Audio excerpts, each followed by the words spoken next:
Okay. Hey, Danielle. Can you hear me? Yeah. Hi. Hi. How are you? Good. It all worked Yeah. nice and smoothly this time? It's simulcast right now, so but we'll just be good. It'll be fine. Okay. All right. James, are you on? Yes.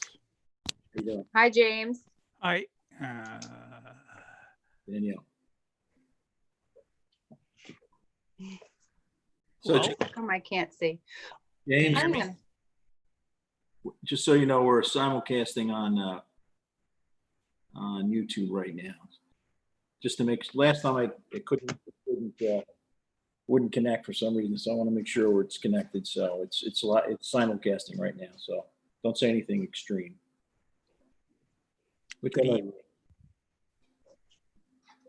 I won't say anything at all. I'm only kidding. I'm glad it worked. I don't know if it was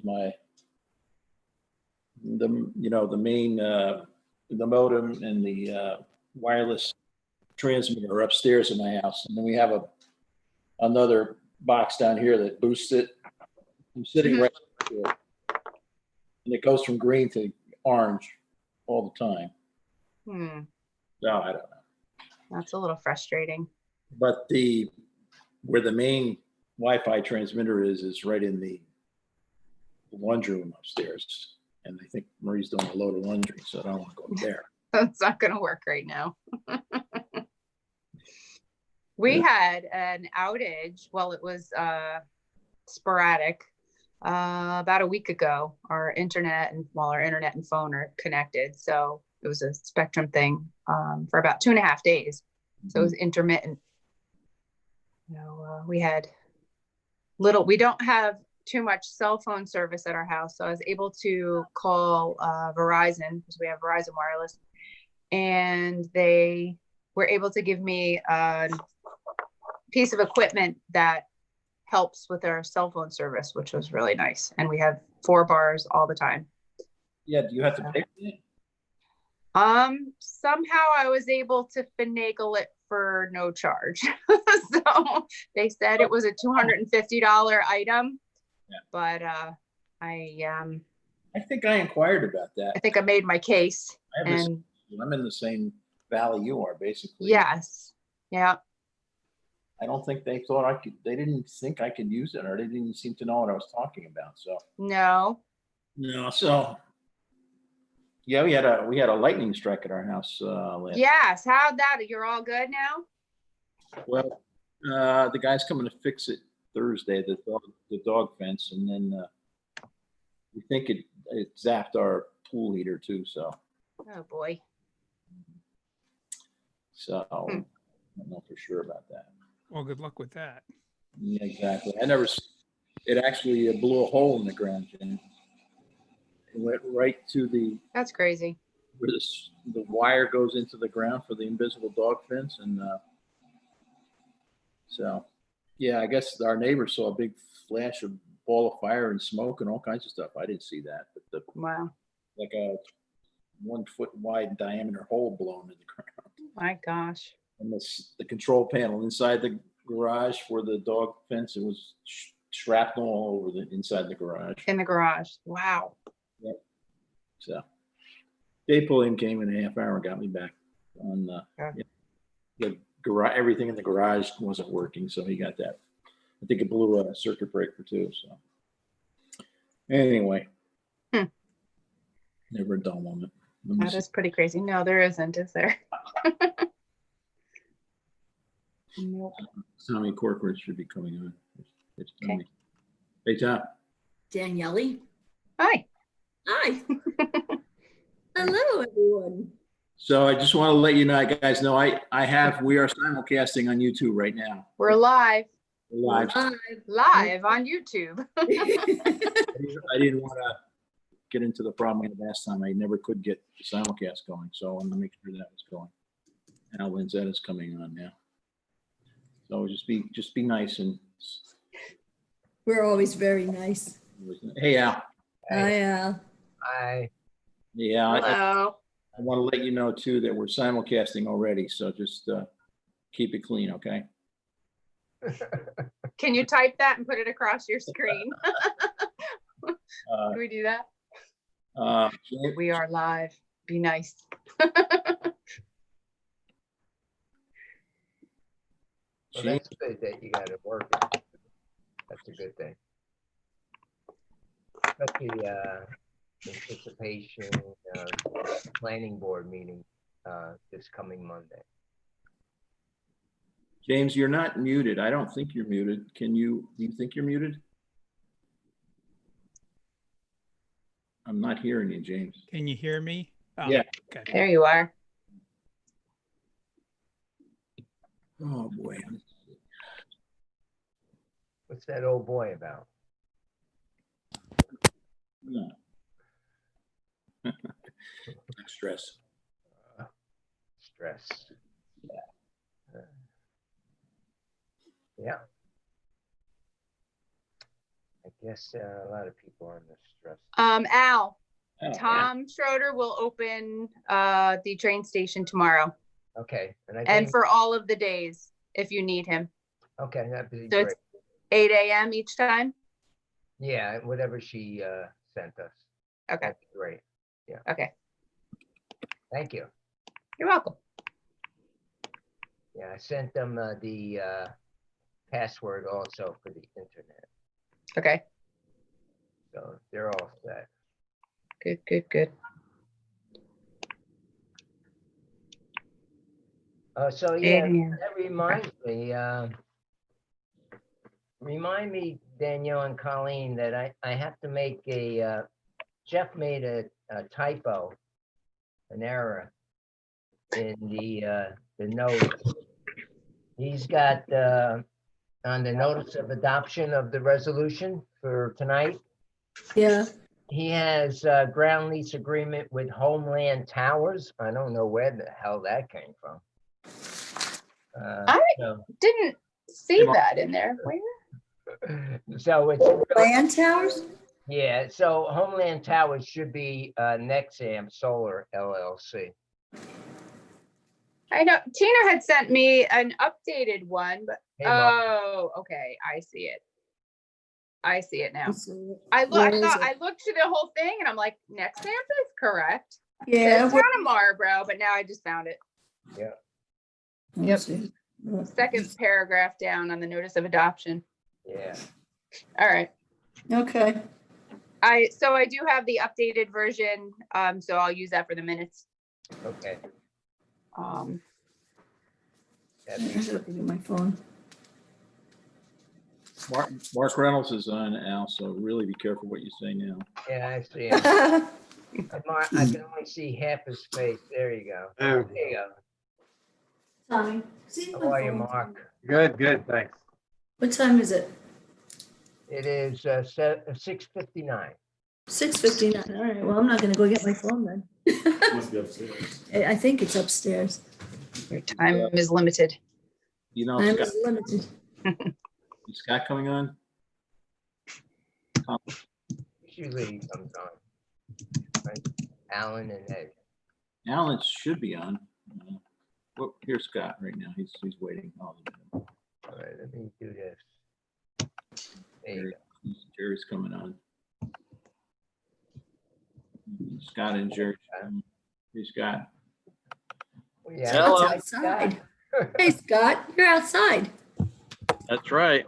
Are you in your, I was your new thinking of jacuzzi? doing that. I said I just said that about a half hour ago. I said I'm gonna start a new trend and do this outside.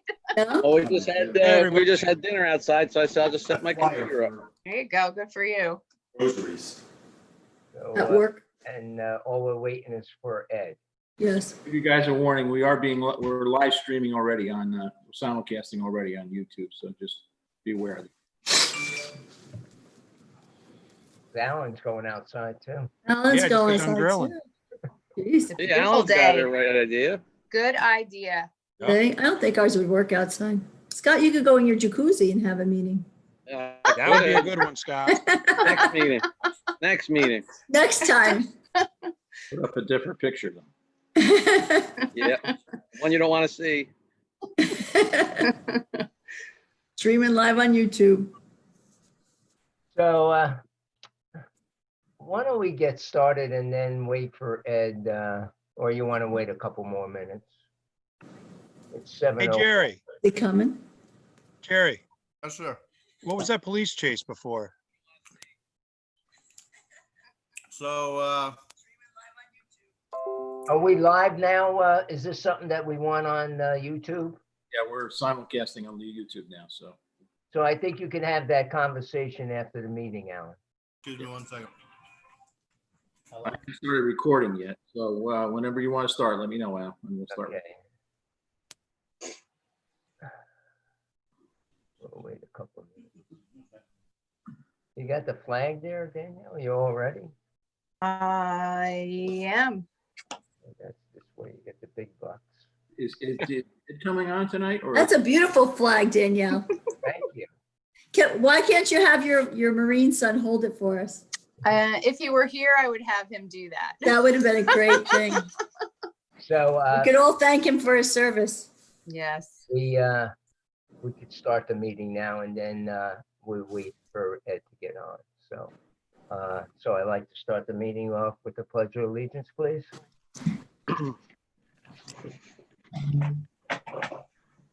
I pledge allegiance Allegiance to the flag of of the United States of America and to the republic for which for it which it stands, stands, one one nation, nation, under under God, God, God, indivisible, indivisible, with liberty, liberty and justice for justice all. for all. That's a lot. That was a lot better than last week. We're getting there. A moment of silence, please, for the men and women fighting all over the world for democracy and freedom, especially our first responders. And I'd like to mention Marie Rose Corcoran, the passing of her. Surely missed with the community and her 6 lovely children. I guess this is life, painful as it is. So we miss Marie, always miss her nice smile when I go into the seniors. So there's a lot of good things that people could say about Marie. She had a great heart and she was friendly and very understanding. Didn't matter what you were, Democrat or Republican or anything with Marie. She was just straightforward. She was a very nice lady. Also the passing of Judge Gallagher after 31 years of service as a judge in Marlborough. And Frank Beretta, who died just recently also. I had a relationship with Frank. I used to design a lot of his color graphic stuff that he invented. And Frank was a member of the Lions Club for many, many years. I think he's right there with Mr. Noto. So we miss all those people and we just remember them and all the memories they gave us. So moving on, we have the public hearing on the solar photovoltaic system on the landfill. We have not have any inquiries. Is that correct, Colleen or Danielle? I don't. Yes. No. Nothing. So I need a motion to close that public hearing. A Anybody? motion. Alan, second. Scott, Second. all in favor? All right. All right, moving on. I'd like to amend the agenda, as always. I always think about these things at the last minute. I'd like to add under new business, the STR, which is the, here we go, Tom. Short-term rentals. Short-term rentals, thank you very much. And a senior moment there, Tom. So the short-term rentals. Also, I did get a request from Sergeant Pascal, which was in my box, and I didn't see it, and we talked, and I like to talk about that request. And also, I like to report on, talk to Steve Jennison from the Lions, their decision for the senior picnic and the Lions Club. So those are the 3 things that I like to, short-term rentals, the letter from Sergeant Pascal and the update on the Lions picnic. Ed is on. Somebody make a motion to amend the agenda with those three items? Yeah, I'll make that motion, and I want to point out that Ed is on now, so we're all here. Okay. And board members are here. I need I a, got second. I'll Second. second Hey, it. Eddie. I got a I'll second second the motion. from Scott. All in favor? Aye. Aye. So next is to approve the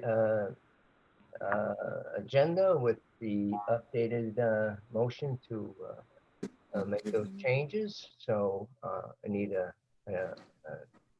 vote on that. A motion to approve the agenda. as I'll make the motion to approve the agenda with the amendment. I'll Thank you, Ed. second. Thank you, Alan. All in favor? Aye. So moved. Any opposed? None said. Thank you, gentlemen. A motion to approve minutes from the 2020 town board meeting. I need a motion to accept that. Minutes. Make the motion. Second. Thank you. Howard, all in favor? Aye. Aye. So moved. None opposed. So authorized to pay the bills is $125,679.62. I need a motion to pay the bills, gentlemen. Make the motion to pay the bills. Okay, I need a second. Second. All in favor? Aye. Aye. Okay. So moved. Any comments on the agenda? Al, Yes. just had a question on the lease with the at the landfill. Do you know about when they will start building? No, so there's a whole process that we're going through. So we have a resolution today to move forward. It's a permissible referendum. It has a lot to do with the Monroe document. Right. The town will work with the applicant and not the town board and not the planning board. So there's three things that we're going to go over that are in the resolution. So we don't really know when it will actually start. We're hoping that it will start this year, but it might not because of COVID-19. Maybe it'll start in the 2021 timeframe, but it's a good start. So everybody's on board. So we're getting there. It's quite a process. Okay, thanks. You're welcome. So I'll start with the supervisor's report. I think I have it someplace here. It's a short one. So work continued during the COVID-19 pandemic to open parks and encourage the community to abide by the latest CDC and New York State requirements. Several meetings with Chief Kokoza regarding enforcement of COVID-19 regulations. Thanks, Chief. I appreciate it. Seems to, these guys went into the local businesses just to remind them. It seemed to be working. I hear good things. You know, it's not 100%, but I think we're getting there finally. So I A thank lot you. better than it was. Thank you, Ed. So thank you, Chief, and you and your officers. I met with Cindy Hilbert and Robert Pollock to discuss proposed project assessment. As you know, this is ongoing with Robert. He would like to, well, I don't blame him. He wants to know what his taxes will be with the Main Street initiative and also with extending his spa. Well, he is extending his spa, but with the convention center and everything that he has going on. And talking to Mr. Pollock, it's a rough time. As you know, with COVID-19, a lot of stuff is closed down in the city and they're just starting to reopen. I worked basically mostly on the all-inclusive playground with the contractors and volunteers a couple of weeks, building the playground at Chance Memorial Park. I could tell you, working with a great bunch of people, very dedicated. I think it was just the right amount of people. Some people were scared off maybe because of COVID-19, but I don't blame them. But we ran into a couple of hiccups. I guess that's a good word for it, or screw ups. So, but we're back on track, and most of the large stuff is done, the slides and stuff like that. And so hopefully we ran out of concrete, so we'll get that concrete this week, and then hopefully over the weekend we'll pour it, and we'll set the seesaw and a couple other things. We ran into a problem with also we sent different hardware that was wrong hardware for the fire truck. So once that is all settled, we already have the mulch, the playground mulch. But first of all, before we do that, we have to do all the handicap work with the plastic that they put down. So it's a process. Hopefully by the end of the month, we'll be done and we could open the playground. Attended groundbreaking at the South Pier project at Milton, and I'd like to thank the board for being there, for supporting this project. Everybody was there, the whole board, and that was great.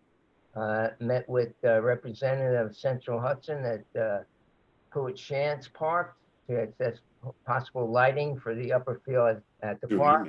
And actually, Anita told me that she did this with you, Scott, about 4 years ago, or maybe even longer.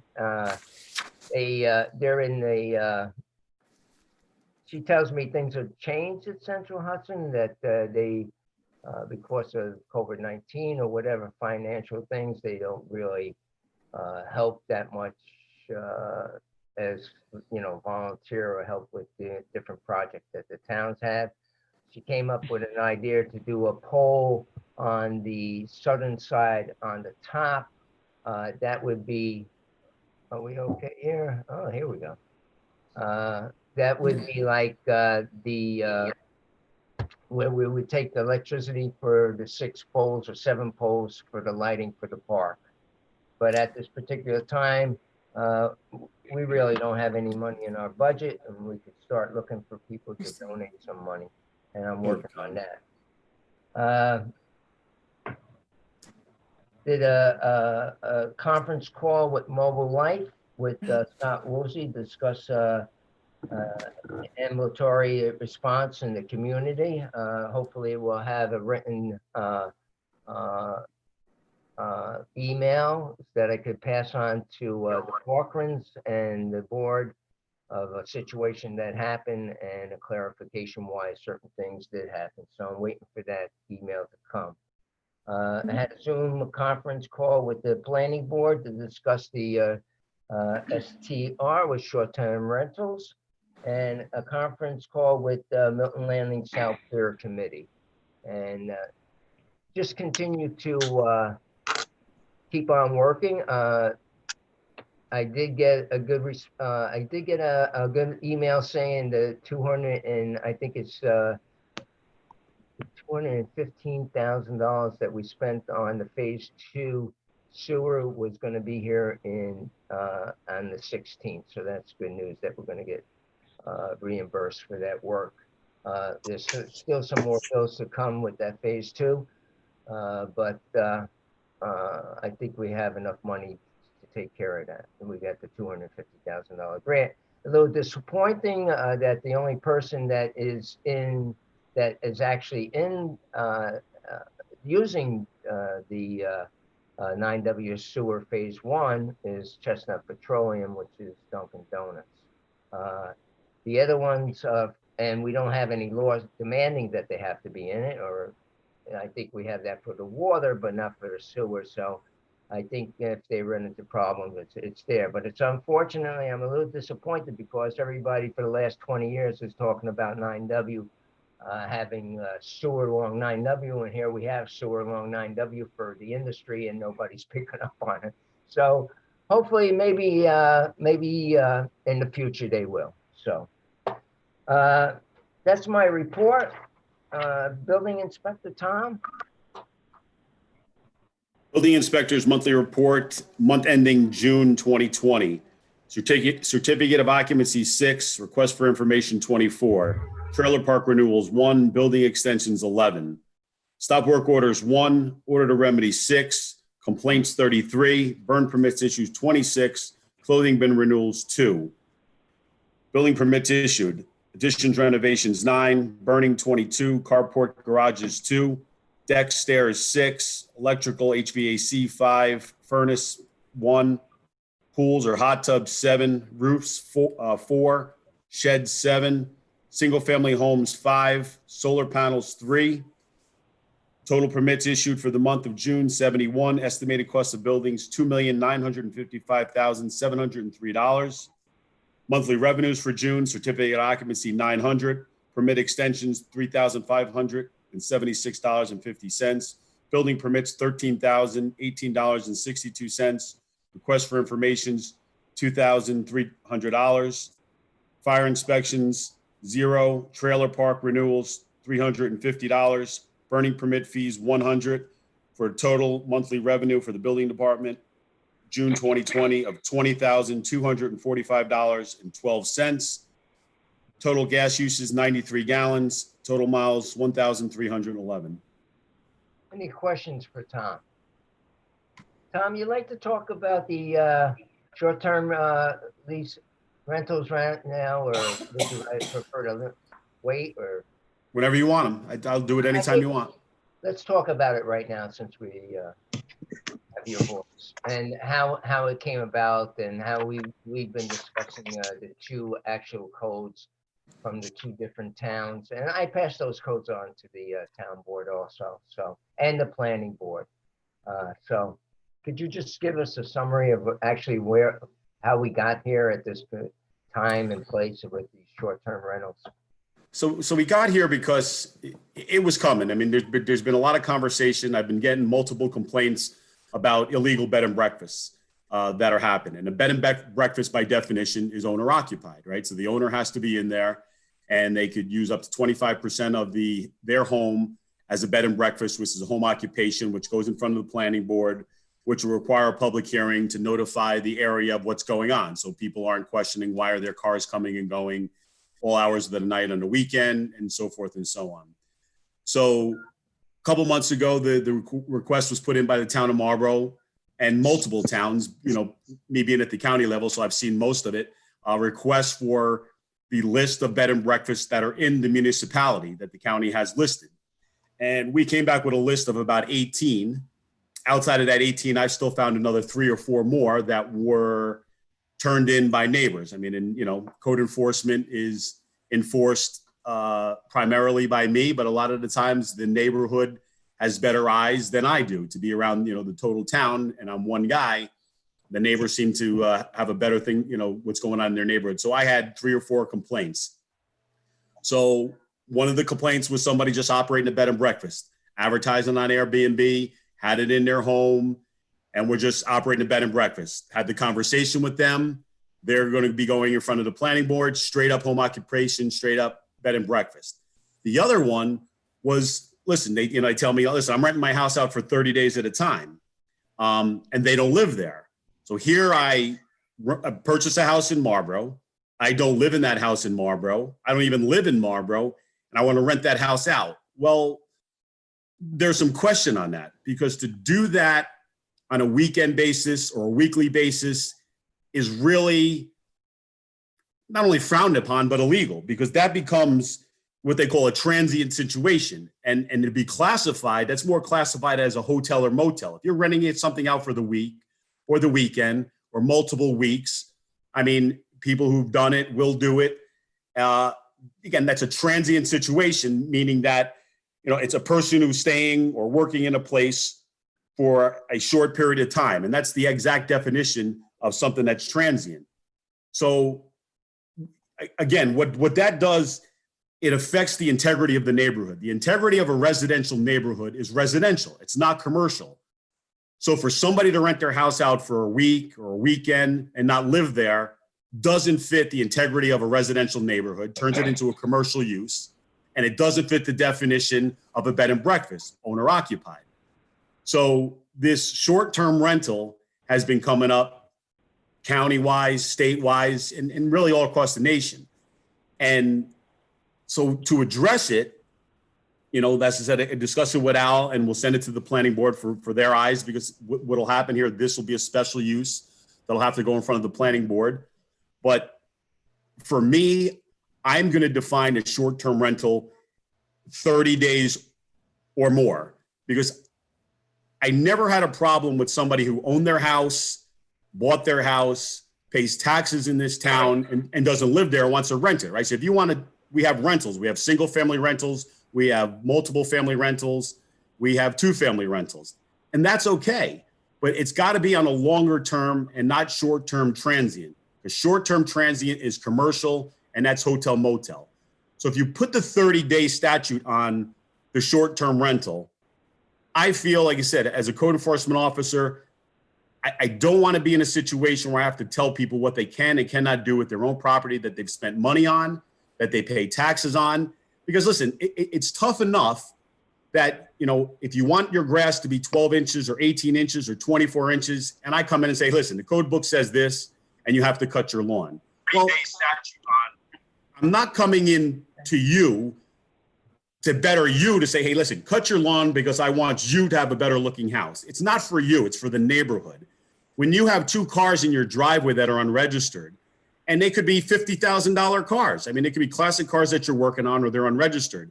I don't come to your house and say, hey, those two $50,000 cars that you have in your driveway that are unregistered, I want you to get rid of one because it's for you. It's not for you, it's for the neighborhood. So I take this back to code enforcement. I take this back to being fair with individuals. They own their property, they pay taxes on their property, but we've got to be fair to the neighborhood. And that's why we have districts. We have R, we have R1, we have C1, we have industrial, we have highway development, and on and on and on. The districts are designated in the book.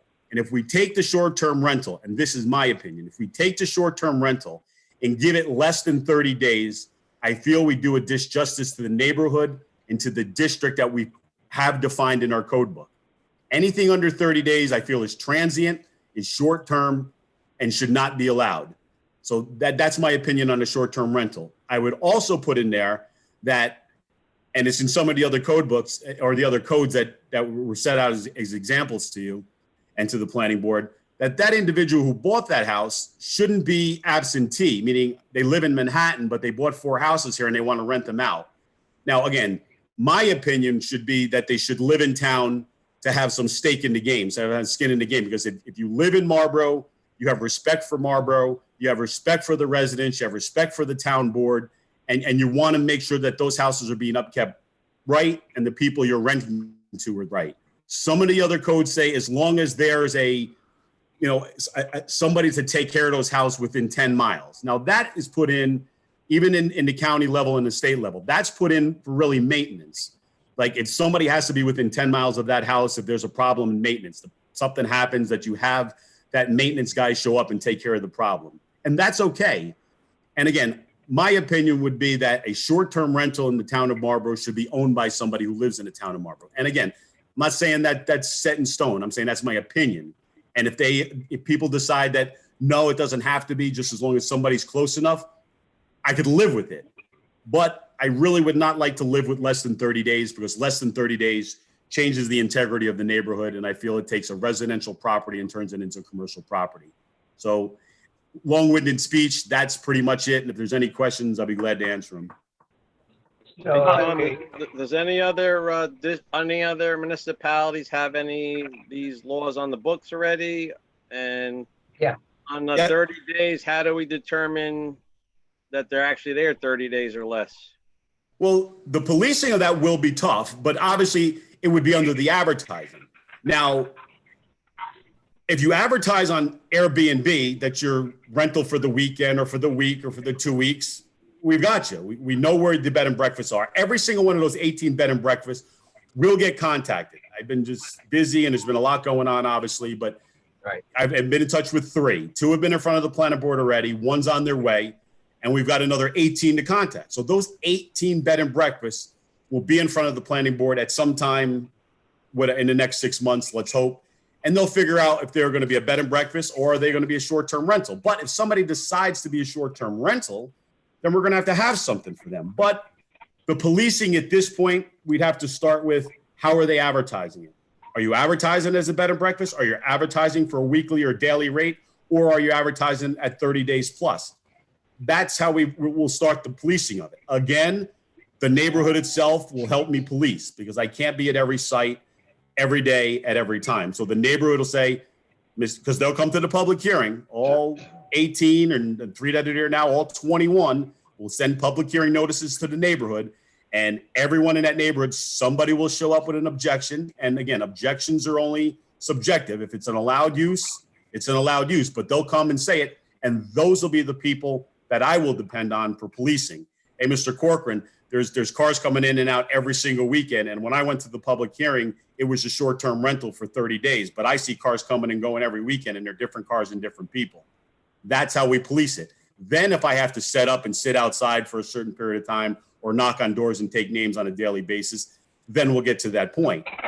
But yeah, can I go to every bed and breakfast or every short-term rental and be at their door every day? No, that's not a possibility. I will depend on the neighbors and the people that live there to help me with that. So to answer your question, Scott, the two codes that Tom and myself have been looking at is one is Rosendale and the other one is Marlborough Town. And also with the short-term rentals, there's a form that people fill out. So this way it's a permit and there's a charge for that. And then also the code enforcer could go in and check with fire and police to see if they have the right fire equipment there and stuff like that. Is that correct, Tom?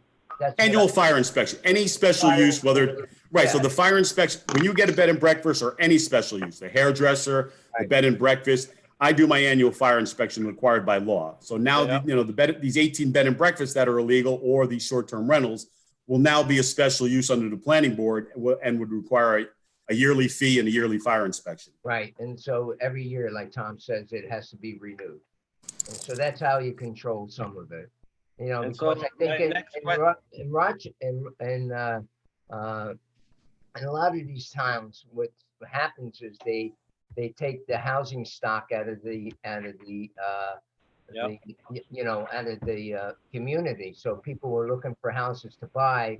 Actually, like Tom was suggesting, that a lot of people from the city buy them for business purposes, and they do the bed and breakfast or short-term rental. So I think it's a good thing that we're addressing this because it is becoming a problem, especially now with COVID-19. A lot of people from the city want to come up to our beautiful Hudson Valley.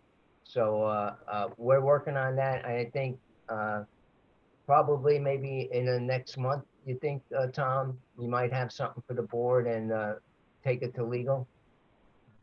Yeah, I mean, listen, I voiced my opinion. I have no problem voicing that opinion to the planning board, but you've got 7 planning board members, their counsel and their engineer to kind of kick around what looks good. Now, again, I have no problem voicing my opinion on that. I believe that, the 5 of you should voice your opinion and come in together with it.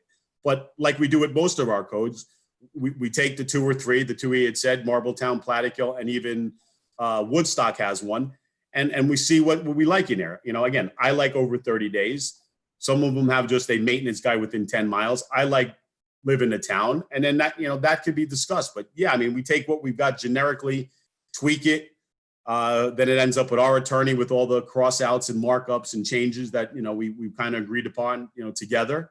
And this might be a session that, we might have to sit down with the planning board and a couple members of the town board, with the 7 members there, myself and a couple town board members, to agree on, something that's going to be sent to the attorney for almost, for review and then final draft. Yeah. Is there defined penalties in? You cut me right off, Corcoran. Do we have defined penalties that we're looking at? Who would put the penalties upon them? I assume the code enforcement. And do we have a monetary value that goes on that, or they just go to court? How does it work? It would just basically fall under violation of site plan. Once they go to the planning board for site plan approval, and or special use approval, if they fail to do that, again, if there's another way, again, I don't have the ticketing ability like Jerry and his officer do. I can't show up and give you a ticket. I basically, the process is long drawn. I show up, Tom Smith is supposed to be there on this long-term rental for 30 days. Tom's there for the first 2 weeks, and then Joe Smith's there for the last 2, and I find that out. Well, the idea is I write a violation, it goes to court, and then it's up to the court, it's up to that justice, that individual justice, to impose the fine. It could be 0, it could be maximum 250, 500. But it's already in the book because it's going to be under the zoning code. Under, again, if you go to the zoning code, under planning board, under site plan, under home occupation, it all falls under that. And at the end of section 155, you're going to find the violation and penalties that are imposed through the court system. So those Not the- violations, those penalties are all the same for this type of fine or penalty? They all come under the same jurisdiction or same, I guess, court appearance? Yes, because it's a zoning violation. What you're doing, you're in violation of what you've agreed to at the planning board under the zoning law. This is a zoning violation. If you were a zone for a bed and breakfast and that's what you were approved for and you violate that, you violate the zoning law that you haven't does it. So in essence, they're not going to violate the fire code because I'm going to do an annual fire inspection. So there's no violation of the fire code. It's going to be, and there's no violation of any building code because the house exists with a certificate of occupancy. So it strictly comes down to zoning. Zoning allows ABC. This is what you were approved for, ABC, and now you're doing D. So it's just a violation of the zoning code. But I would suggest, Tom, if you're in agreement, that we sit down and come up with the specific code that we would like for the town of Marlborough, and then have a joint meeting with the planning board and discuss the whole short-term rental code with them. That's correct. The 7 of them would read it. I've read it. You've read it. Another planning board member, another town board member, to whoever wants to show up or who's allowed to show up. We sit down and say, I read Platicles, I didn't like this. I read Woodstocks, I like that. I read this one, I like this, we like that.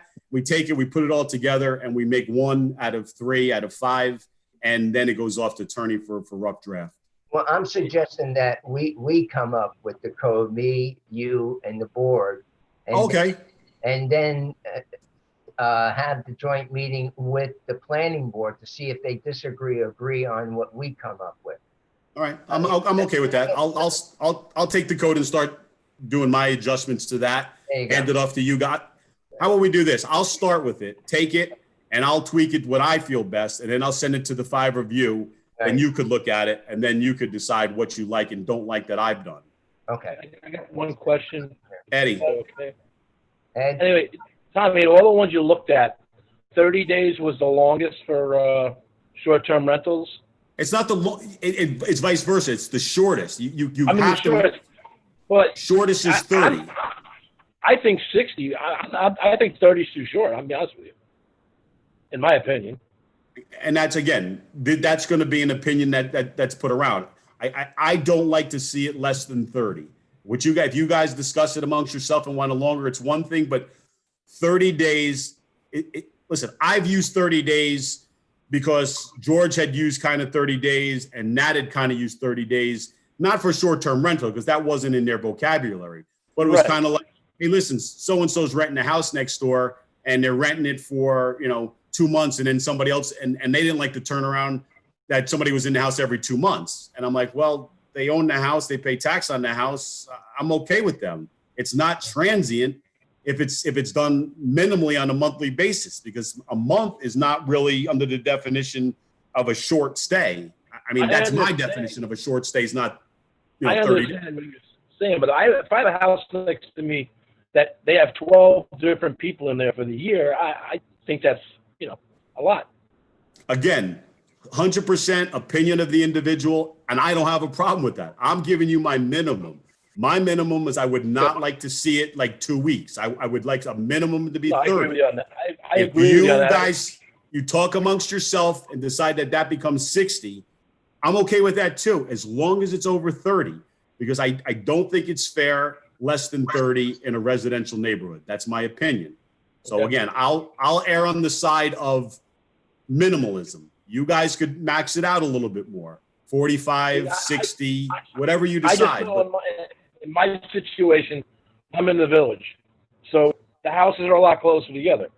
So if I got 12 families moving next door, every month I got a different family over there, different, renters or whatever they are, that would be a problem for me. I mean, literally, I'm on both sides. I have houses in my house and I have one behind me. So, I would have a problem in certain areas, So, And I understand that, and that's why my caveat to this too, and again, my opinion is that the individual who owns that house lives in the town of Marlborough, so they're staking the game. So when somebody's next to Ed Malinelli, they understand that I live here, I have to go into Frankie's, I have to go into the grocery stores, that I'm going to see these people. And I really don't want to upset people that I'm going to be living with in my town because I care for the town. I respect the town board.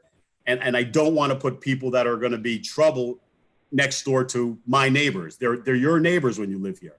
When you don't live here, they're not your neighbors and you don't care so much about it. That's an opinion by me. so Ed, let Tom do a rough draft and we'll look at it, and then, we'll talk about it maybe at the next meeting during the workshop. Yeah, the workshop. Yeah. Okay. Sounds good, Al. Thank you. Thank you, Tom. Thank you for You're the welcome. explanation. Makes me very clear on the different districts that we have. If you violate something that disturbs that district, that's what's the reason, because of, that's why we have these codes and these laws. Right. I mean, we don't want somebody in the R or R1 district that has a transient situation. If you want that, then go buy something in the HD or the C1 district and create yourself a motel hotel situation. That's why we create districts and municipalities, is to separate these things. Appreciate it. Thank you. Okay, so good discussion, and we'll hopefully we'll have that, and we'll do a workshop on it. And it'll be a Zoom because the governor said this month we're still allowed by law to do Zoom. So we don't know what will happen in August, but this month we're allowed to do it. So that'll be good. Chief, Okay. how are you, Jerry? Good evening. How's everybody? Very good, thank you. Good, thanks, sir. Activity summary for the month of June 2020. Personal injury auto accident 6, fatal accident 0, property damage accidents 15, for a total of 21 for the month. Summons is issued, vehicle and traffic 4, parking violations 2, complaint activity, blotter entries 1,038, total arrest for 12, telephone calls handled 1,839, payroll overtime 13 and 14, full-time dispatch 4 hours. Police mileage for the month 10,505 miles with a fuel consumption of 1,083.316 gallons. Hey, Jerry, the car that's parked down in the parking lot, is that the one that's broken down, or is it just, It's got a blown motor. and that we're just holding on to for parts? No, I don't. We still have that other parts car. So I don't know that we should do the same thing. We should probably look to get rid of it. However, can't imagine it's going to be worth much with a bad motor. Yeah. It still runs. It just, the Knox brothers moved in. Yeah. Yeah. All right. I just wondering. I didn't know if How that many, was. how many miles on that, Jerry? 131,000. Okay. Yeah. Apparently the 2014 model had a camshaft issue. Gotcha. Yeah, it did. Fortunately for us, 2 of them we caught prior to the end of the manufacturer's warranty of 100,000 miles, and they did fix. This one didn't wipe until afterwards, so it's on us, but wasn't worth fixing, so we didn't even bother. Right. Yeah, So- the fix to be worth is more than the car's worth. Right. So Jerry, while you're on, you want to talk about the letter that I received from Sergeant Justin Pascal about compensation regarding the COVID-19 pandemic, and also the requests for bereavements? I know I sent this to yourself, Ed, and I got it. Howard. I think on the bereavements part, we pretty much agree on that. So maybe you should explain to the rest of the board and bring them up to date of exactly what it is and how we're approaching it. So it came to light that the full-time bargaining agreement has a bereavement clause that doesn't include grandparents or grandparents-in-law. And certain members felt that should be included, and it was an oversight in negotiations. I guess in their research, they looked at the employee handbook, and it does include that in there. So Sergeant Pascal, representing the union, sent Supervisor Lanzetta a request to consider a memorandum of agreement to allow the inclusion of grandparents and grandparents-in-law in the bereavement clause. And that's how that came about. That's what the discussions went back and forth. There were different opinions on whether they should, shouldn't, how many days they should get, how many they shouldn't get, and what it might cost and might not cost in terms of funds. I'm not confident exactly what was determined. I think it was 2 days, maybe. Which Well, one? whatever, I think it was in the handbook. Two for grandparents and one for grandparents-in-law, I thought. That's what we read. Okay. Yeah, so that was discussed. No final decisions were made on it and everything, but it would bring the bargaining agreement in line with better in line with the employee handbook. I think actually the employee handbook dictates 5 days for immediate family and stuff. The contract for the full-time is only get 4 for those same family stipulations: mother, brother, sister, mother, father. But it brings it closer in alignment with that. Well, we could bring them closer in alignment with healthcare then. Why don't they pay 10? Well, yeah, it was mentioned that, this is a negotiations. If you're going to open up the negotiations to sign. So how did this come about? Did somebody's grandparents get pass away? Yes. Exactly. Yep. Grandparent-in-law. Yeah. Yeah. I mean, this is one for me personally. For me, and I'm a stickler with the contract stuff, but this is something, this is your grandparents. I don't have a problem with it. I don't know about the rest of the guys, but I like how that they pick and choose what they like with the employee handbook. But this is one that I don't have a problem with. I mean, In actuality, I suggested that we look at the handbook, the personnel handbook, to see what we do with with the rest of the employees, and that's why we came up to the times that we did.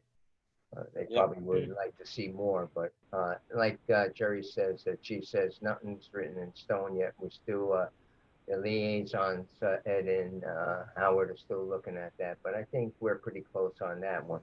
We're not too close on the compensation, COVID-19, because that was left into my hands to see what the rest of the supervisors were doing. I sent an email out to them, but I haven't gotten a response. But tomorrow morning at 8:30, we have a conference call with all the supervisors, and I'll ask that question: if this has, if this request happened in their town, the towns that have the police departments. I understand what they're saying. It's nice to be recognized and being a first responder and everything, but I really don't know which way to move on this. It's. what are they asking for? 14 days to be paid. What are they asking for, Ed? They want the 14 days to be paid, not taken out of their sick time. They want to be paid for it, not out of their sick time. Just get paid for it. 14 days they're quarantined. What about the code enforcement officer who never took a day off? What about the highway guys that never took a day off? We bring that up. You can open up Pandora's box, and I love these guys to death, and I know what they did, but I 100% don't agree to start opening up this box. Well, that's why we wanted to see what other towns are doing, because whatever.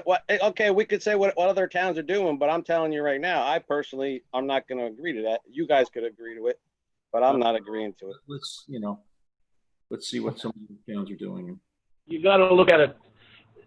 Businesses are doing it totally different. I mean, I don't know the town. I know that if anybody, like we have people now that went to North Carolina that are coming back and they can't come back to work for 2 weeks until they're quarantined at their house for 2 weeks. But the benefit is if you have to quarantine and you had COVID, 2 weeks. we paid you the 14 days. Hold on a second, Scott. I think you're misinformed. Yeah. You are. What happened was a letter was written to Supervisor Lanzetta describing I could read the letter, Jerry, if you like. Please do. Please do. It'll Okay, clarify so- Scott before he blows a Yeah, gasket. so it says, Didn't really specify. Dear Supervisor Lanzetta, I hope that this memo finds you well. And I have to apologize, Sergeant Pascal put this in my box in my office, and I wasn't in my office until just recently. We started back 9 to 2. Anyhow, I'm writing to you regarding the unfortunate COVID-19 pandemic that we all are facing. Due to the fact that this disease demanded a response that required social distancing and the like, I was pleased to see that you and the town board granted town employees the ability to work from home and or work on a modified schedule in an effort to alleviate the risk. Be it as it may, the police department could not be afforded the after-mentioned flexibility due to the fact that our agency is open 24 hours a day, 7 days a week. On behalf of Marlborough Town PBA, I'm respectfully requesting that each full-time police officer receive compensation in the form of compensatory time for serving on the front lines for the town of Marlborough during this trying time. Thank you for your consideration, and please stay well. Good health, Justin Pascal. So they didn't specify anything that they're asking for. No. There was nothing specific. There's no amount or anything. They said they're asking for compensation of 14 days. No, No. they're asking for compensatory. They're asking for comp time Compensatory. for the full-time officers only. Right. So that So what letter, about the part? So we discussed, what about the part-time employees? so Please, that letter was, or the building inspector? There was that no, letter was forwarded to Al Lanzetta. Al forwarded it to me once he got it and I read it. I have several problems with it. First, let me tell you, I'm completely in support of compensating kind of recognition. people who worked during COVID when other employees were either given time off, worked at some sort of a hybrid schedule, or didn't work at all. I'm not saying we should. I'm just saying I'm in favor of it. I think the idea was born out of an idea that the governor had about compensating first responders that worked through COVID. I think that's how it was born. Well, then the governor, then Jerry, the governor could pay for it. Governor has a lot of great ideas, but he has no money to pay for it. So when he comes up with the 14 days of pay to pay for it, then I'll agree to it. But you know what? I understand that they did work through this whole thing, but that's why they're compensated a lot more than all those employees that didn't work sometimes through this. That's where they make double the amount of money than all those employees that had a different type of schedule and worked from home. This is why they get a union contract. This is why they get the benefits they get. This is why they get paid what they get, because they are first line responders, regardless of COVID, if it was a 9/11 attack, or if it was some other attack. This is why the officers get paid what they get paid. I'm not taking away anything from them of what they did, but to say that we're going to pay them 14 more days on top of the amount of money that they do make, if the governor wants to pay for it, have them pay for it. I don't think the town of Marlborough is in a financial strat right now, and to go and say we're just going to take 14 more days and give comp time, which, yeah, you could say it's comp time, but we have to pay that eventually, and they usually take that years down the line when it's more money. Well, so to me, Scott, I was in. I don't see how we could do this. I just don't see it. Nobody said anything about 14 days in any conversations, emails, traded. They're right in the thing, Howard. It says 14 days. No, do you not read it? No, it says 14 days comp. Doesn't say it. Doesn't say that. Just read it. 14 days. Doesn't say Doesn't anything. say it. No, it doesn't. What are they looking? There's no request specifically at all in any of the transactions I've seen, any of the opinions that Jerry's rendered on this. It's something I understand where you're coming from, and I can sympathize with it. But there's the other side of the story. They were the first line there. Yes, they get paid well, but this is something. Is that not their job? Is that not their job? Yes, it is their job. That's their job. Do they get paid well for that job? And they're not the only. They're not the only. They get paid well for what they do. They get paid very well for what they do, and they're first line responders. That's their job. They are first What about supermarkets? They made them essential. They worked through the whole thing, just in the Yeah. supermarkets. You're right, Ed. And if you do your research, you'll find out that they got compensated. Stewart's compensated their employees. Walmart compensated their employees. Many private entities compensated their Okay, employees. so Don't make I comparisons that understand. you have knowledge on. I understand the I am debate. not saying, Jerry, Hold you on, always have to hold on a argue second. with me. Let me finish with some of my objections to what they asked Go ahead. before anybody else jumps off the cliff. So Justin's letter references the 7 full-time employees. I have an issue with just the 7 full-time employees. There is a whole staff of full-time, part-time dispatchers, as well as a whole staff of part-time officers that worked an equal amount of time or also time during COVID. So segregating just a reward, if you want to say, for full-timers, I have an issue with that whole thing. There's an entire department. Besides that, what about the town board that met during COVID? What about Tommy that worked during COVID? What about any other employee, Danielle and Colleen that came in at some sort of through COVID, through tax season, all that stuff, right? So there are other employees throughout the town that may be considered as the same. So I do have issues with the request. I shared those issues with Howard, and I'm not 100% sure if you were in that chain. You might have been. I don't remember. And Al. Yeah. I But think that's. Jerry, what are they actually asking for? What are they actually asking? They didn't propose a number or a dollar figure. They're just asking. They asked for a possibility of comp time off. They haven't asked anything specifically. Right.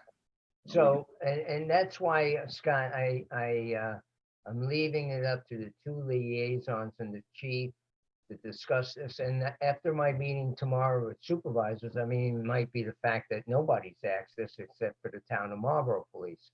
So as soon as I find that out, I'll leave that up to Ed, Howard, and the chief to come back with something that substantial, whatever they come up with as the liaisons. And then me and you, Scott, as the negotiators for the contract, we'll look at it too and decide, first of all, about the bereavement policy.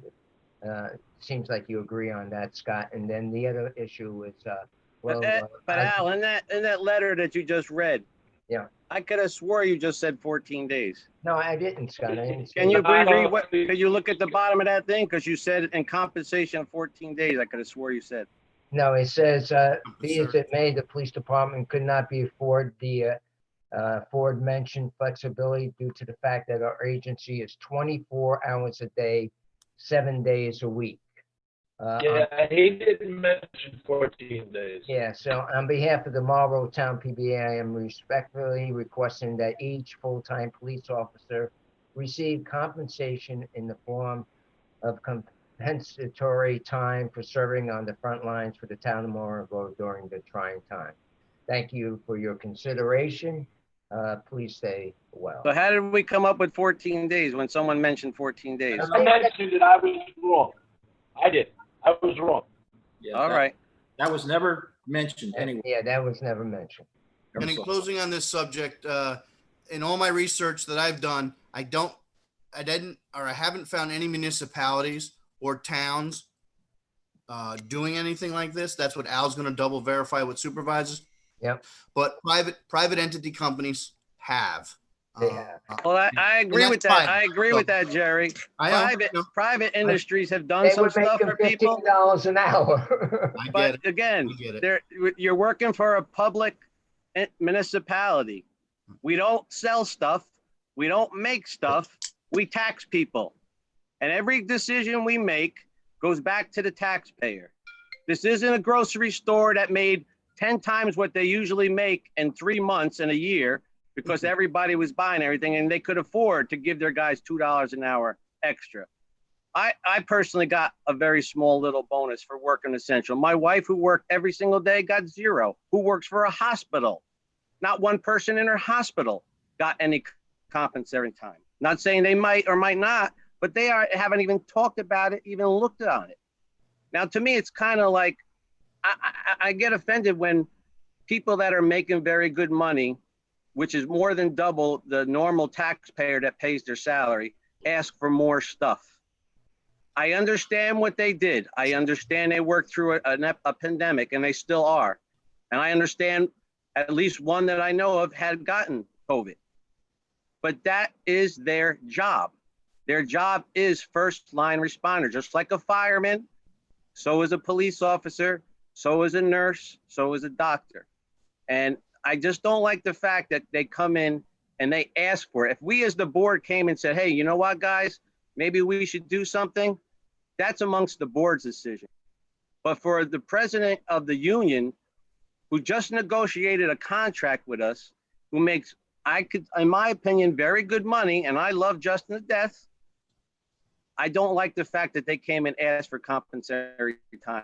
And that's what got me. I'm getting aggravated because of that. If we as a board decided it, it's one thing. But when you come and you ask for it, I just personally don't like that. That's my opinion. That's probably part of his job. But anyway, let's Let's just find out if any other place is doing it, and we'll go from there. Okay. But again, why do we have to find out why anybody else is doing this? Are we not the town of Marlborough? We're not the town of Highland. We're not the town of Montgomery. We're not the town of Washington. We are the town of Marlborough. We are the town board. We decide what goes on, not what another town does. We decide. We as a town board don't live in isolation. We know there are other towns around. We can't do stuff at the transfer station because we're worried about money, but yet we're going to pay compensatory time to the police department. We didn't say that we were going to do anything. It was a thing that. Obviously, you're talking about it. If you weren't going to do it, you would shot it down right away, like me. Well, we just looked at to see about short-term rentals. We looked at the codes of other towns. We just doing the research to make sure we're on the same board. It could be that the other towns are doing a pizza party for everybody. I don't know. So let's just find out. We'll move from there. We got your concerns, Scott. All right. So moving forward, are you done, Jerry? I'm sorry. I'm done. You drug me into it. I'm done. Well, I think this is the board should know, everything that's going on, especially, Sure. Be transparent. So, would you like to read the Highway Superintendent Allen report? You're muted, Alan. There you go. Yeah, it's because I got motorcycles driving by. Hold on, I got to find my other screen. You and me both.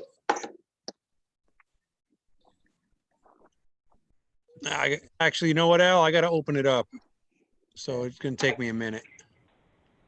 Hold on one second. You want to do it? You want me to do it? I got it here. Reports it. No, hold on. Give me 1 second. Sure. Got it. Okay, here we go. All right. Monthly report for June 2020. COVID-19, the Marlborough Central School District made a request to have some highway department trucks at their graduation on 6/26. The request was to have representation and support from the residents of the town, so we sent 4 trucks to the event. Roads, we spent many days doing blacktop repairs. We repaired all the water main break. Drainage, during the month, we had crews cleaning ditches along Willow Tree Road. We continued cleaning catch basins and pipe ends where needed. We replaced 146 feet of 36-inch PVC pipe on Hampton Road and Rue de Vin, and replaced 80 feet of 12-inch PVC pipe at the intersection of Hampton and Bingham Roads in preparation of paving. Brush weeds. We started mowing all roadsides throughout the town on 5/21. We mowed the landfill cap. We also started using herbicide along the roads. We sent trucks to Tilcon to pick up donated stone for park. Fuel usage, 119.948 gallons. Diesel, 1,290.810 gallons. Respectfully submitted, John Alonji.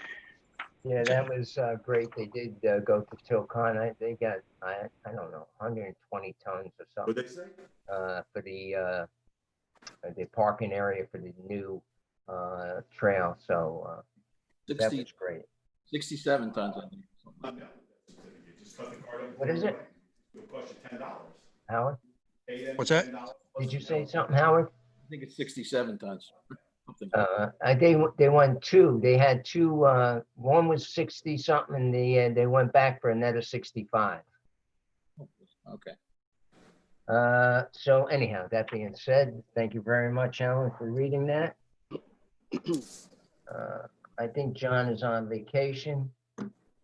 I see they're doing the roads. It looks great. I see also that the Ulster County has just completed, or they're almost completed. They didn't stripe it.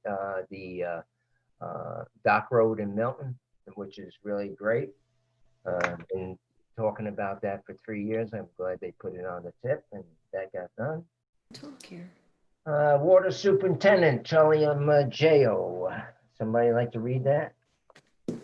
I'm fine, but I can't get it. I can't. I got the new phone. It doesn't. I don't like it. It's not letting me open it up, or I would do it. Okay. Freaking The internet here is a little slow too, but I think I could. Yeah, but this is not the internet. This is me. So, Charlie says he said something and then it just disappeared. Hold on. Oh, I thought it was me. What's going on?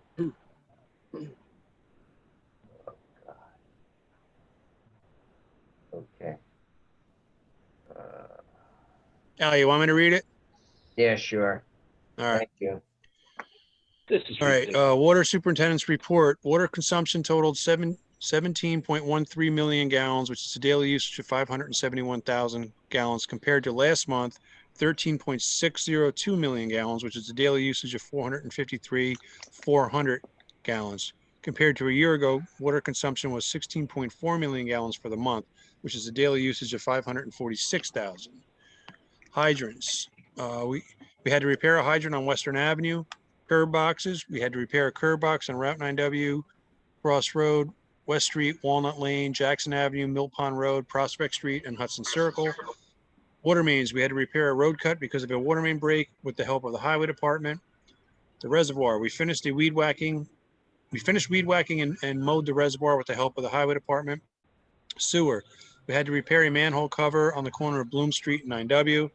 Service line inspections 1, closing 7, markouts 55, gallons of gas 240, gallons of diesel 15, mileage for the month 1,850 miles. That's it. Thank you, Alan. Yep. Your internet must be pretty good.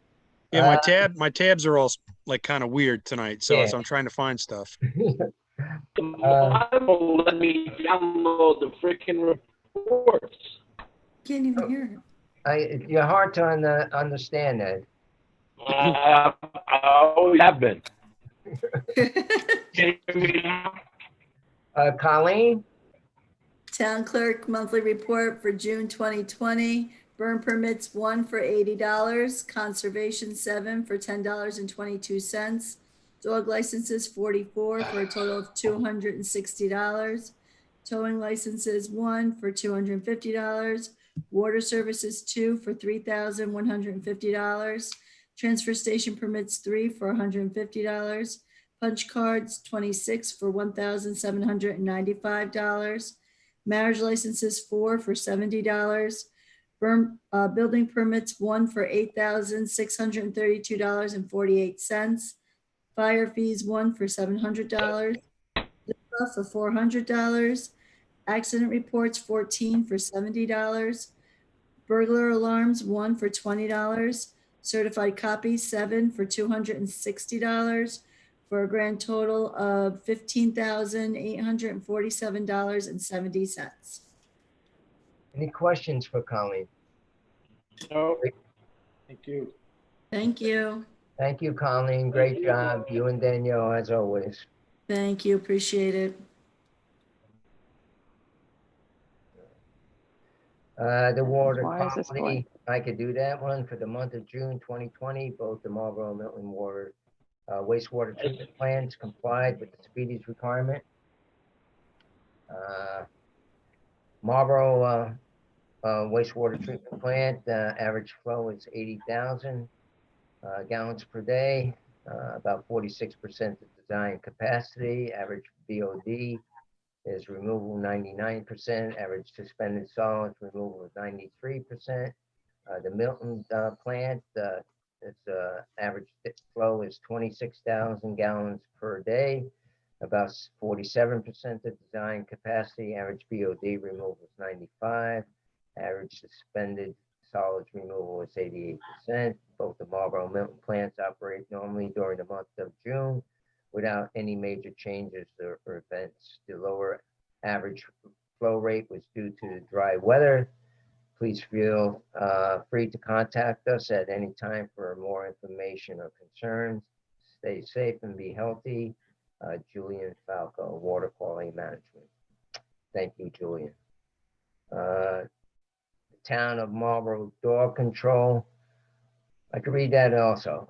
We received a total of 21 calls this month, including 9 calls to service from Marlborough PD, State Police, and Ulster County Sheriff.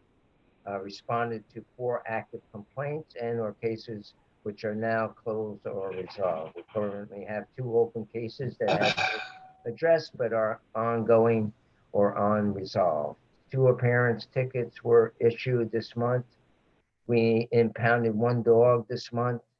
There were 0 dog bites reported this month. We currently have 1 dog in the kennel.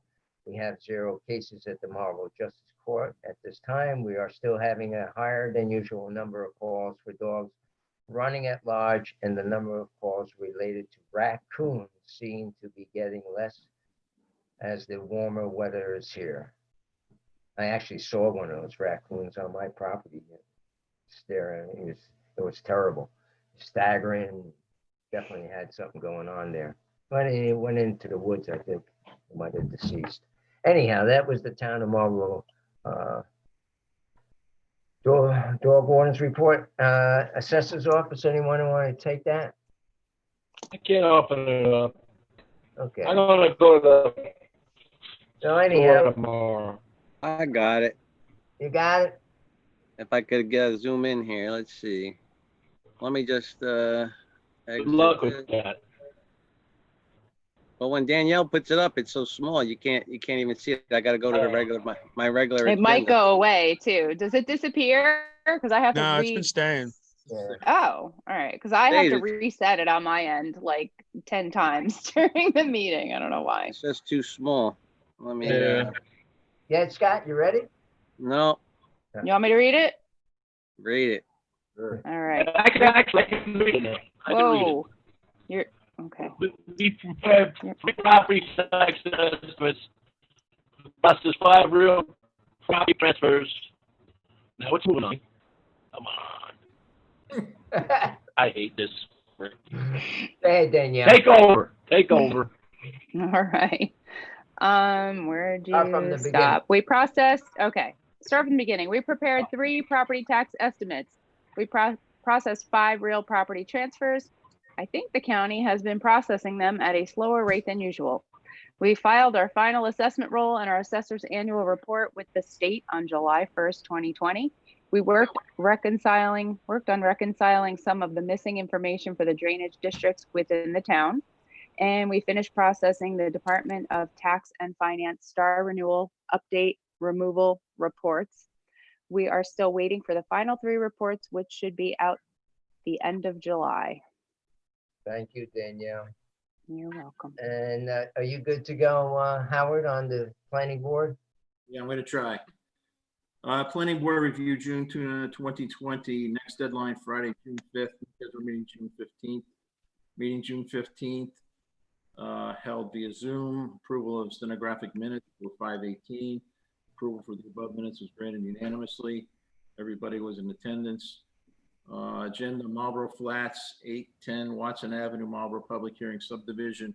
Public hearing was open and closed with several members from the public participating. Questions arose regarding the proposed water and sewer and water runoff from the site. Town engineer Pat Hines will conduct a field survey. Several residents questioned the size of the proposed new construction. The public hearing was closed with the applicant agreeing to waive the 60-day time requirement. The applicant will return at a later date. Next one was Bayside Mixed Use on Bursell Avenue subdivision extension. A resolution for additional extension of the project was approved 4-2. Next item was Erica Fuso subdivision on Reservoir Road. It was a sketch for a subdivision. Engineer Pat Hines pointed out several technical issues with the project's application.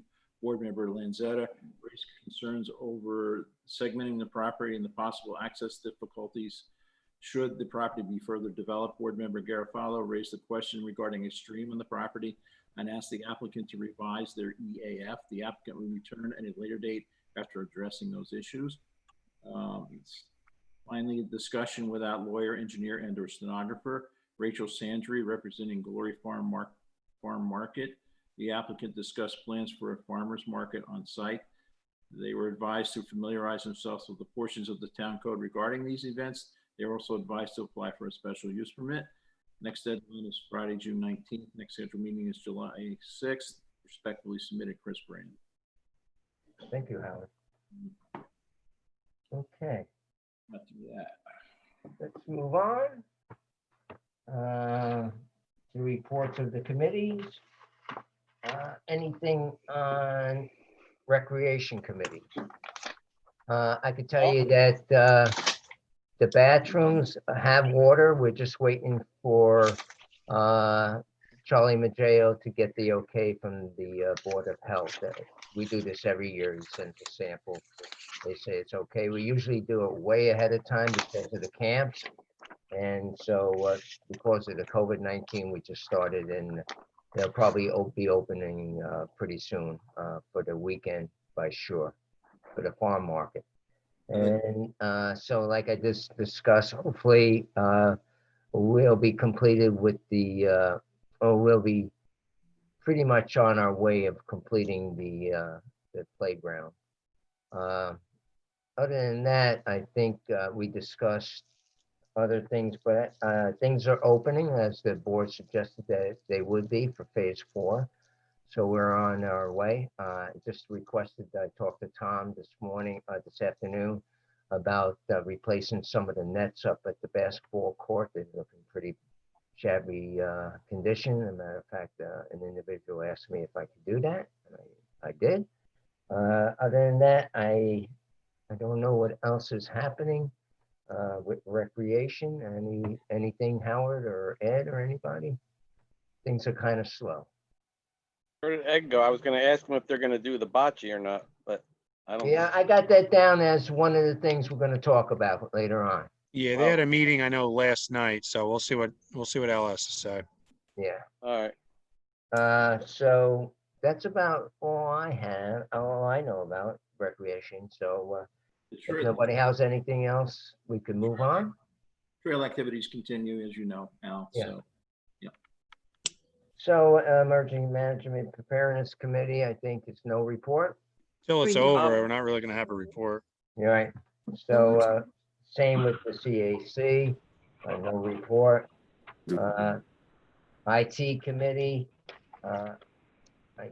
we've done quite a lot. Thanks to Scott, the IT Committee, Howard, and Gary Lazaroff, and Danny.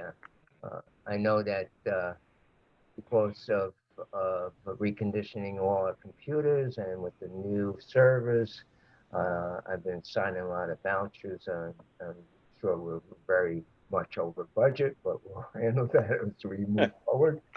But it was something that was overdue, and I'm glad we did it. So thank you, board. Milton Train Station Foundation, no report. Milton Landing Citizen Committee. I think everyone sees what's going on. They're right now doing the demolition to the pier. I was down there today. The crane does work again. Okay. They had an issue with the crane. So it actually, this afternoon, I went down around 4 o'clock. They were actually loading up their boat that they're using to like circle the area or get to other spots. So I'm pretty sure that's a good indication that the demolition is done. And I have a feeling that barge is going to pull out and they're going to dump they're going to go down to where they're going to dump everything out. Okay. So I can probably see that disappearing, tomorrow, the day after, something like that. So, Thank you, Al. Marlborough Hamlet Economic Development Committee. I don't think we're going to have a meeting yet. We haven't had a meeting, so there's no report. How about Meet Me in Marlborough? I think Danielle has done ample enough on their request to put it on our website. Howard, do you have anything else on that? Nope. Meet Me in Marlborough? their farm market started a couple of weeks ahead. Things are going very well. When I pass, I see everybody doing the mask and social distancing, so it seems to be going well. The Hamlet and Milton Association Committee, Alan, They're all doing good down there. I saw Jimmy Affinito, the guy who waters everything today. He said the plants are holding up good. The self-waterings are working good too. He didn't have a lot to do today, so he's getting about 2 weeks per pot out of it. So that's great. Yeah. That's a good thing. And the transfer station, Howard, we feel that do you think that the committee, the liaisons, you and Alan, think we should just continue with the Saturday, or should we bump it up another day, or would you like to discuss that with Larry? I want to discuss with Larry. I don't think we should change anything right away. And okay. Yeah, I think if it's working, I agree with Howard. If it's working, it should be a directive from Larry, and then we'll take it.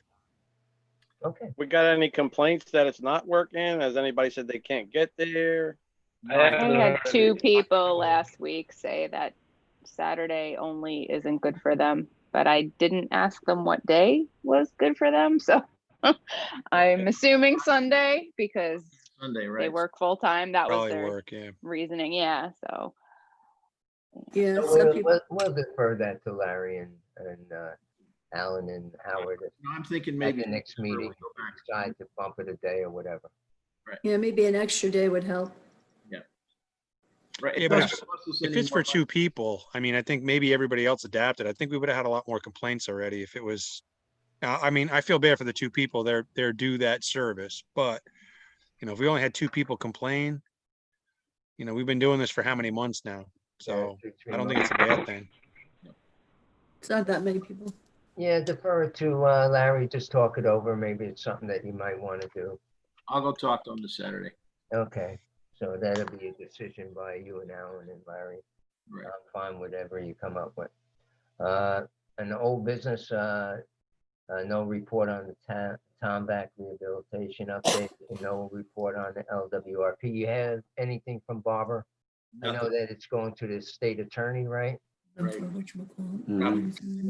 So hopefully we'll hear something about that, and there's no report on the water district improvement. Under new businesses, I would say that, like I just said, that phase 4, the bathrooms will be open once we get the Board of Health. I talked to Steve Jennison today. What they decided, and I agree, and hopefully the board will agree, is that they're not going to have anything at the pavilion. They're still afraid of the seniors, with the COVID-19. So what they're doing is they're Fred Callow and those guys, they're going to be cooking at the high school and then distribute it. They're going to deliver the food to the seniors. And I think that's a good decision that they made. I don't know if the board agrees or disagrees, but it seems to me that's the safe bet. So that was their determination. And then also, we talked about the STRs, we talked about this request, and now I just talked about the seniors. And so, Ed, you would like to say something about the restart of the bocce? Thursday night, we're having our first meeting. This coming Thursday at 6:30. One person from each team is to be there. Everyone will have masks on. Everybody will be socially distanced. There'll only be 20 people there. And then I'm going to set the rules up for them where there's going to be gloves, masks when they're playing. When they're done playing, the gloves come off and go in the garbage. And every time they play, they need to put a new pair of gloves on. They're going to have to stay socially distanced.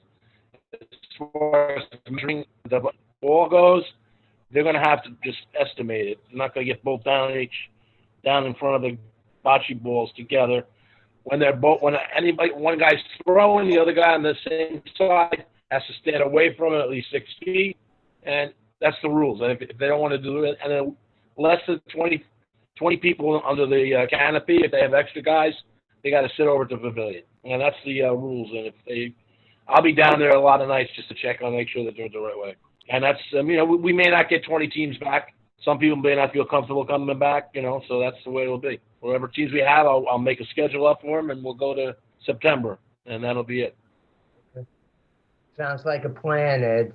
Mhm. Keep us informed, let us know, I will definitely send you an email okay. after I have the meeting. Any questions, Ed, with Ed on the bocce thing?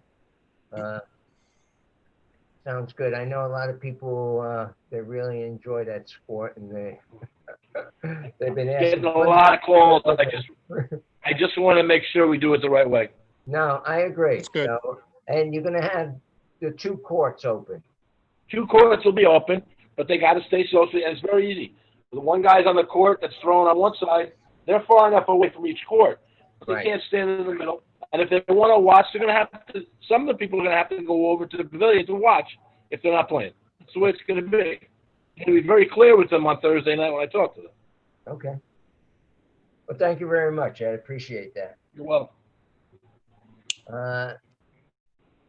The correspondence I read that's from Sergeant Pascal on compensation during the COVID-19. We're not done with new business, are we? Excuse me? We're not done with new business, are we?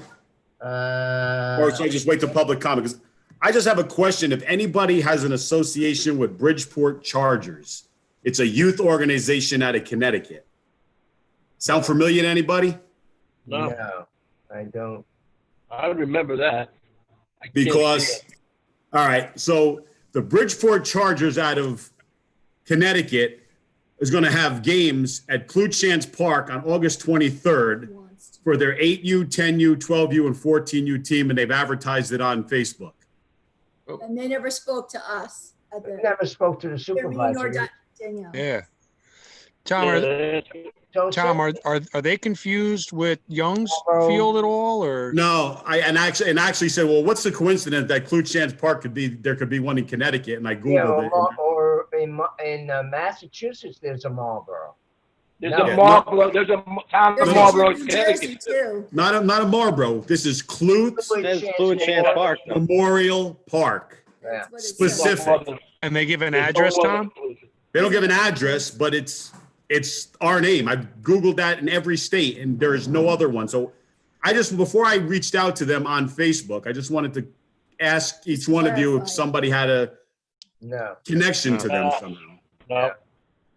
All right, because I didn't want to overstep my bounds, because obviously I run the youth program here, and before I would have put anything anywhere, I would have confirmed with that municipality or that park, and whoever this is must either know somebody here or thinks they know somebody here and is starting to advertise this. So again, I just wanted to go to the board during this meeting.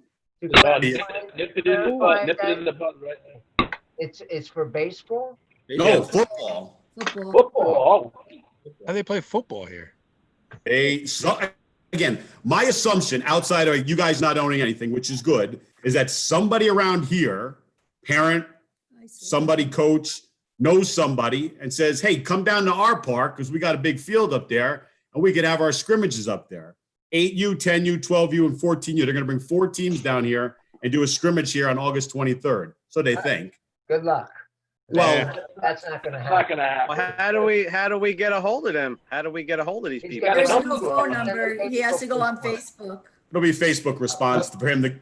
I'll have him reach out to me as the organizer for the youth program in this town and then go from there. But I wanted to verify with you and not step on any toes. And then I'll make the contact. Okay. All right. Keep me Thank you. informed, please, so I can keep the board informed. That's pretty weird. Okay. It's nuts. So thank you for that correspondence. Public comment, any public comment? Mark, do you have any? I do. Do you have an update on the Chestnut Petroleum and where they're at in terms of opening? Say that again? Do you have any update on the Chestnut Petroleum and when they might be opening? Oh, Chestnut Petroleum. It seems like they're getting closer.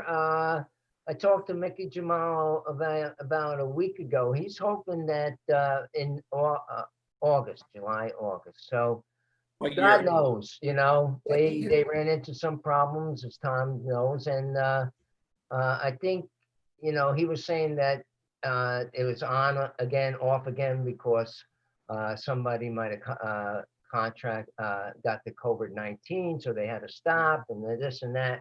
So they're on schedule, and as far as I know, and he says they're gonna probably open in August. What do you?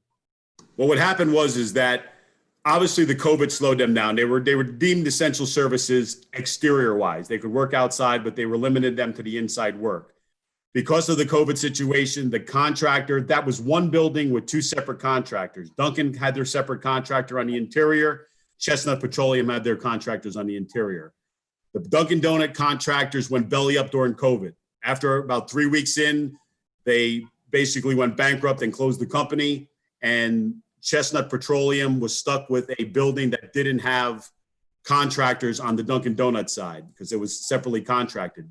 As of 2 weeks ago, they did send a new contractor in with his insurance, and they have since picked up the project on the Dunkin' Donut side. The Chestnut Petroleum side is probably about 85% done. The coolers are done, the tiling's down, the painting is done. They've started moving the counters in. As you can see, the exterior prep work is probably just about done, and they're ready for blacktop. So yeah, they'll be ready for August, but I wouldn't count on, because they've requested potentially a certificate of occupancy for the gas station and Chestnut Petroleum side prior to the Dunkin' side being open, because again, they're lagging a bit behind because the contractor declaring bankruptcy during the COVID situation. Right. If they do have a ribbon cutting, let me know. I'll let you know. Yeah, well. The other question I had was for Ed. Yeah. On Thursday night, Ed, are you also going to start games? No, Thursday will be the meeting. The bocce will start the following Monday. Following Monday. I have to find out how many teams. I have to find out how many teams I have in order to make a schedule. And is that usually start around 5? It's going to be 6:30, the meeting. No, I mean when you start the games. Bocce starts at 7 o'clock. 7 o'clock. The game Okay. starts at 7. And it would be, you think, each night next week? It'll be Monday night. Will be the first night, yeah. And then it'll go Tuesday, Wednesday, etc. According to how many teams I have, last year I had almost 20 teams, so there was enough for 5 nights. If we cut down to 16, it'll be 4 nights and it'd be just like that. Okay, thanks very much. You're welcome. Mr. Supervisor, I have some comments. These comments are my personal comments and do not represent members of the planning board. Number one, I'd like to say that the building inspector's comment about using the town rather than distances, dealing with the STRs is probably a better idea, because if you start dealing with distances, then is it along the road, as the crow flies, et cetera, et cetera. So I think that using the town as the area is probably a better way to go. I got a copy of the Marlborough and Woodstock Code. I would appreciate if the Plattekill one could also be sent out. In both the two codes that I did get, there was a sentence that dealt with weekends include any time between Friday evening and Monday morning. And I think in order for that to be dealt with on the code enforcement side, I would think that you would want to put a specific time on there, but I will leave that to the building inspector to think about whether that should be left general or whether there should be a specific time, but please think about that. I would also like to get the building inspector's opinion on what's in the other codes dealing with corporations and corporate ownership. If you want it now, like I said, I'm all for, and if that corporation or LLC and they live in this town, again, I want ownership of those houses of people who live in this town. That's my opinion. So if John Smith has an LLC under ABC Corporation, as long as John Smith lives in this town and he could prove ownership of that, I'd be okay with it. My opinion. So James, I would suggest that you just sent an email to the supervisor and copy the Tom, the building inspector and code enforcer, with your recommendations or your concerns on the short-term rentals. So this way we're all on the same page. Yep. I'm sure the planning board is going to take a look at this closely as we are going to have several people coming up to the planning board. Right. But yes, I will try to get you some additional comments. Yep. Thank you. That'd be great. Thank you, James. Thanks for reading it. Any other public comment? We have one resolution tonight, and basically, instead of reading the whole resolution, it authorizes the execution of the lease option agreement and ground lease, subject to permissible referendum. It includes the notice which the town clerk must publish regarding the permissive referendum. And that's what we just changed. There was a typo there. And it conducts the 9-step Monroe analysis and finds that the project is exempt from zoning and that the town board can grant approval and not the planning board. So basically that's what's in this resolution. It's something good that we've been looking forward to, and it moves forward. It moves us forward one more step towards completing this whole process. So, Colleen, could you poll the board, please? Yes. Supervisor Lanzetta, Yes. Councilman Molinelli, Yes.